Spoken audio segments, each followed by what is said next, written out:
太極拳嘅源流咧係來自河南嘅陳家溝。楊露禪創楊家太極拳咧，就去陳家溝咧偷學人哋套拳咧，自己融會貫通咁創立嘅。後來楊家又演變成吳家，楊吳兩家咧都係大宗派，一啲都唔差過陳家嘅。今時今日，太極拳已經成為世界上最多人練嘅中國功夫。可以話楊露禪對太極拳嘅傳播係冇人可以及得上嘅。咁究竟楊露禪係點樣偷拳嘅呢？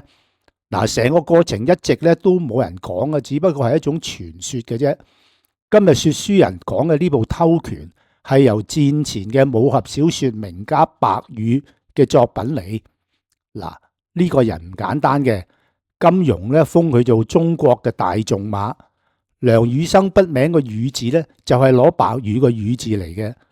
白羽根據一啲掌故同埋自己嘅想象咧，就創作出《偷拳》呢部小說，係公認戰前嘅武俠小說經典嚟。故事係由楊露禪發心要去陳家溝拜師開始。嗱，楊露禪當年咧17歲，係一個富二代，自細養尊處優。不過佢恩挑鬼命。自細身體就唔好，生得又矮又細。佢阿爸咧就請咗個師傅嚟教佢練武，希望佢身體練得好啲啦。咁啱楊露禪咧又唔中意讀書嘅，佢非常之醉心習武。不過一般嘅師傅又滿足唔到佢。話說有一日，佢喺屋企嘅後院同師傅對練。呢位師傅姓李，楊露禪跟咗李師傅1年。已經將李師傅嘅長拳10段咁學晒。為咗印證自己嘅武功咧，露禪咧就提出要同師傅玩對策。李師傅係從來唔同露禪對策嘅，淨係教套拳嘅啫。不過而家露禪忽然提出咁嘅要求，佢亦唔好意思拒絕。於是兩師徒咧就喺個演武場度咧打起上嚟。講真啦，李師傅都唔知有幾多年冇同人認真打過，身手已經荒廢咗。露禪又好認真，下下追住佢嚟打。佢一個唔小心就俾露禪一個劈拳，兜口兜面照咗一錘，個鼻就叭叭聲咁飆血。露禪咧嚇到呆咗，李師傅咧就發晒爛渣：你個仆街仔，我教識你咁多嘢，你用嚟打我？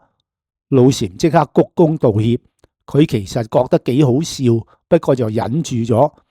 李師傅用手抹下啲鼻血：你好嘢啊！嗱，我冇料再教你噶啦。李師傅講完，向露禪抱一抱拳，轉身就行，竟然連糧都唔出，行李亦都唔收拾，就咁劈炮離開咗李家莊。呢件事累阿露禪俾老豆照肺。佢老豆係嗰種好老派嘅人，認為露禪應該尊師重道，唔應該學咗2道散手就愛嚟打師傅。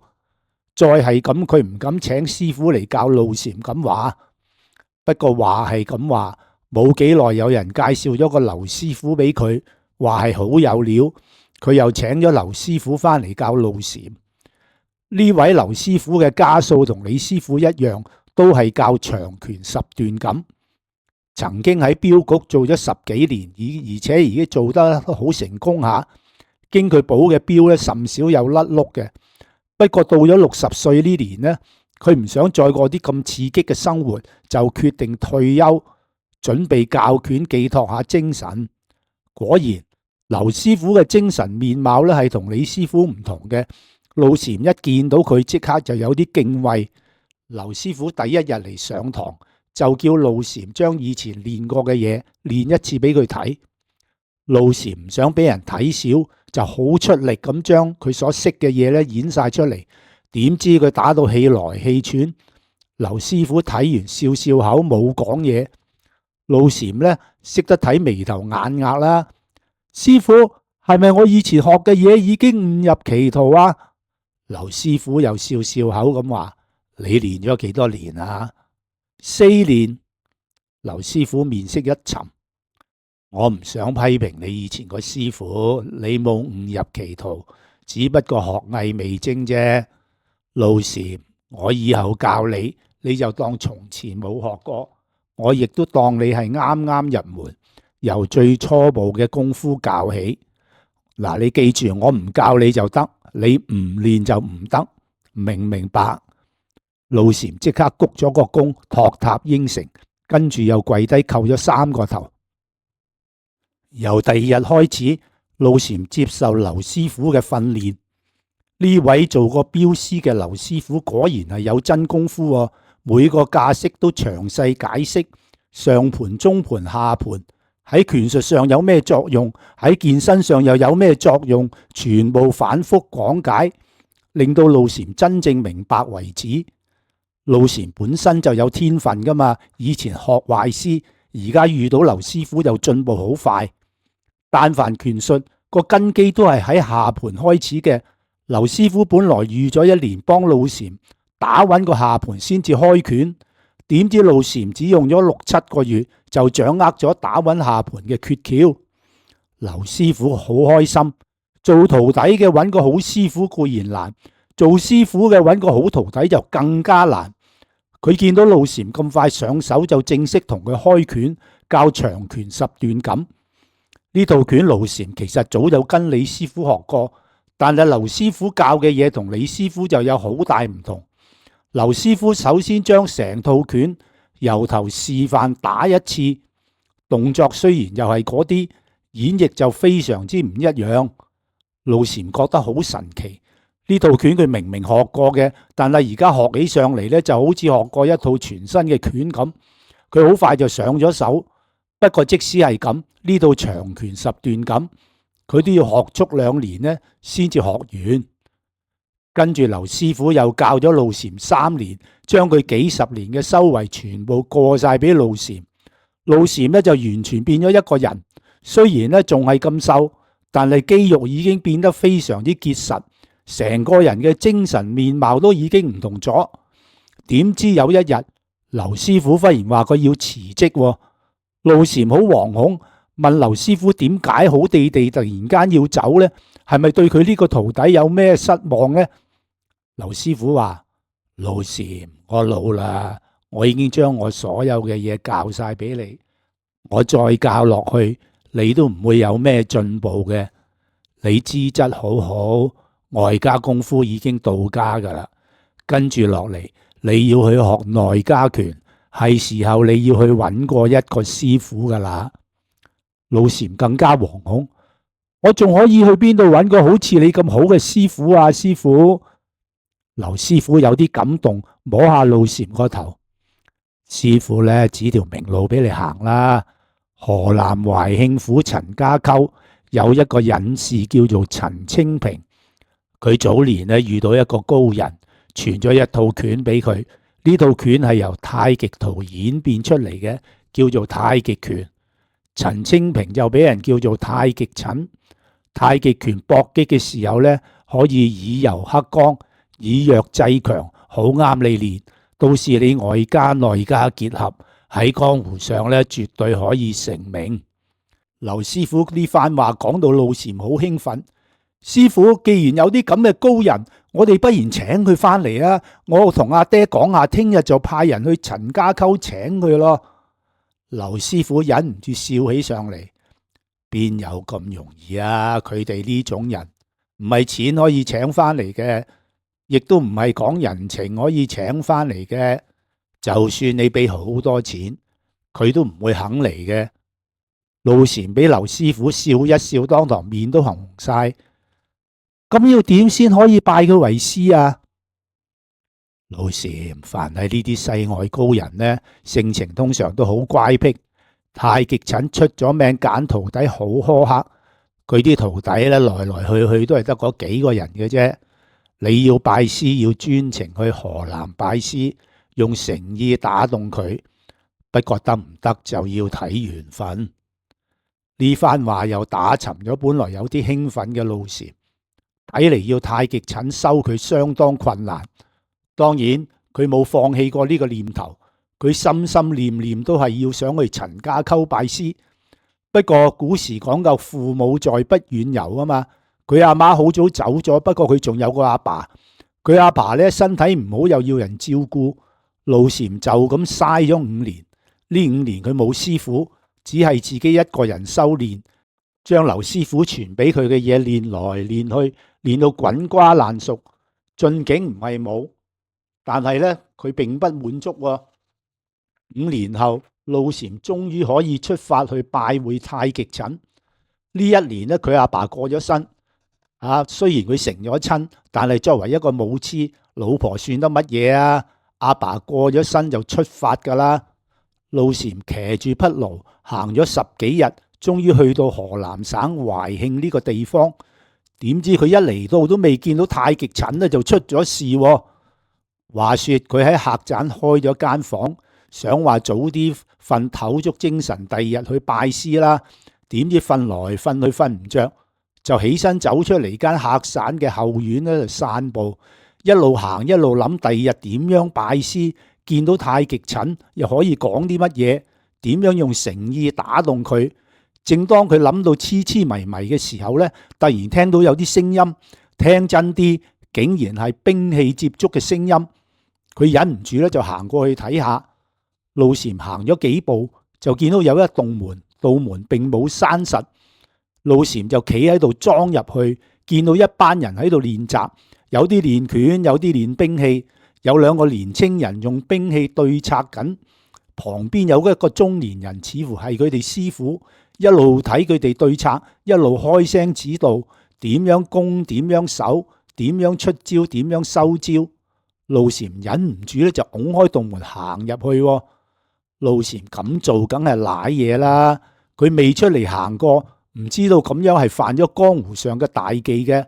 果然佢一行入去呢，2個對策緊嘅年青人即刻收招，其餘班友亦都停住咗動作，大家啤住佢。嗰位師傅大大聲聲咁話：你揾邊個啊？路禪呢個時候先知道自己太莽撞，唔好意思啊，我係呢度嘅住客，打攪晒。師傅知道路禪係住客，個神色即刻變咗寬容翻啲。哦，你係幾號嘅客人啊？咁夜你有咩事啊？我係9號嘅客人，因為瞓唔着出嚟散步，聽到你哋練武，一時好奇走咗入嚟。唔好意思啊，你哋繼續啦，我走啦。路禪講完就想行翻出去，點知師傅又嗌住佢：小兄弟，聽你嘅口音似係黃河以北嘅，你貴姓啊？我係直隸廣平嘅，姓楊，請教師傅貴姓啊？在下姓穆，呢間客棧就係我開嘅。你既然對呢家嘢有興趣，如果我冇估錯，你應該都有練嘢。不如你落場玩幾招俾我哋開下眼界咧。路禪更加惶恐，對唔住啊，師傅，你唔好誤會，我唔係嚟踢館嘅。我當然知道你唔係嚟踢館啦，不過我睇你身形咁紮實，顯然練過下嘢，而且練得唔錯嘅。落嚟，我哋過2招。一瞬間，路禪個心情都幾複雜，理智話俾佢聽，佢唔應該落場。呢位穆師傅顯然唔係個簡單嘅人，但係佢自己有技癢啊。呢5年佢係得一個人自己對住埲牆練噶嘛，已經好耐冇同人交過手，佢都好想試下自己嘅修為去到邊。佢個心動咗，不過把口咧就仍然謙虛。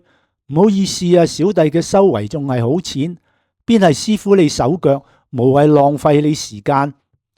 穆師傅話：小兄弟，咁就係你唔啱啦。作為一個練武嘅人，點可以唔同人切磋嘅呢？你講打傷我啊！大家點到即止，輸贏唔好放喺心，好唔好啊？切磋下嚟。呢個時候，旁邊班徒弟就大大聲嗌起上嚟：打啦，驚啊！靚仔冇料到就唔好行入嚟，怕死啊！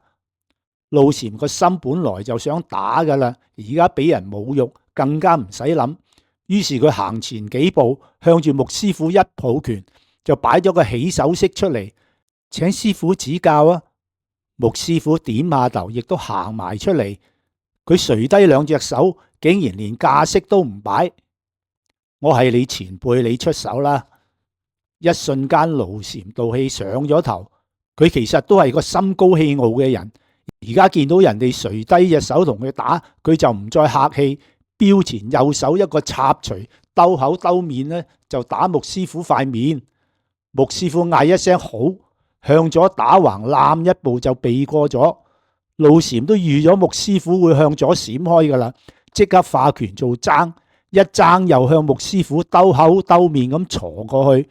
穆師傅又嗌一聲好，右手一掌切落路禪個手臂度，路禪即刻覺得成條手臂麻晒，嗰一爭就俾人閘住咗。正當佢想變招嘅時候，穆師傅已經出腳一嘢掃落佢個小腿度，發出清脆嘅啪一聲，路禪就噼啪一聲成個笪喺度，班徒弟就拍掌大笑起上嚟。路禪瘀到成塊面紅晒，佢豁咗出去，一個鯉魚打挺喺地下彈起上嚟，右手一個鞭錘鞭穆師傅太陽穴，同時左手一個插錘向住穆師傅肋骨插落去。呢招都幾毒辣，對方如果舉手擋自己太陽穴，肋骨就會露出虛位。肋骨好脆弱噶嘛，如果插中隨時斷都得。本來講明點到即止嘅，而家路禪火遮眼，就乜嘢都使出嚟。穆師傅又嗌一聲好，佢向後退一步，路禪嘅鞭錘同插錘就差嗰2寸打唔到。穆師傅跟住一下蹬腿，大嗌一聲中，呢下蹬腿又啪一聲兜口兜面踩咗落路禪塊面度，路禪就向後成個慣咗落地，幾乎冚親個後腦咁滯。班徒弟又拍掌大笑起上嚟，一瞬間路禪覺得有啲頭暈，一時間起唔到身。呢個時候穆師傅走過嚟扶起路禪，哎呀，唔好意思啊，師傅留唔到手，我錯。路禪又瘀到塊面紅晒，佢耷低頭唔敢望人。穆師傅話：小兄弟，你練得唔差噶啦，唔使慚愧喎，你咁後生練得算好噶啦。跟住佢又同班徒弟講：你哋唔好笑人啦，呢位哥仔年紀輕輕，都算有翻2道散手。如果唔係你師傅有啲經驗呢，話唔定累低喺地嗰個就係我，係嘛？穆師傅講完，班徒弟又跟住拍掌大笑起上嚟。路禪終於明白，穆師傅要同佢過招，擺明就係要演嘢俾班徒弟睇，等班徒弟更加佩服佢。自己好似俾人過咗一動喎。佢向穆師傅一抱拳，轉身就行。小兄弟，咁又係你唔啱啦，你嬲我啊？我哋唔係講明輸贏唔好放喺心度嘅咩？我已經就住你嚟打噶啦，你何必咁認真呢？路禪冇興趣再同穆師傅糾纏，佢又抱一抱拳，轉身就行，耳邊仲聽到班友大笑嘅聲音。翻到入房，路禪輾轉反側瞓唔着，又嬲又傷心。嬲嘅係無端端俾人玩咗一鑊，睇嚟江湖人心險惡，自己出嚟行真係太天真。傷心嘅係自己一向以為自己嘅外家功夫已經有相當修為啦，點知原來自己嘅功夫仲好幼稚，隨隨便便一個客棧師傅都可以玩到佢反轉。睇嚟劉師傅教嗰套都係好極有限。佢越諗越傷心，想喊又喊唔出。佢越嚟越覺得自己一定要去陳家溝拜師，唔係自己一世都唔會有出息嘅。究竟楊路禪去陳家溝拜師會有啲咩際遇呢？下回分解。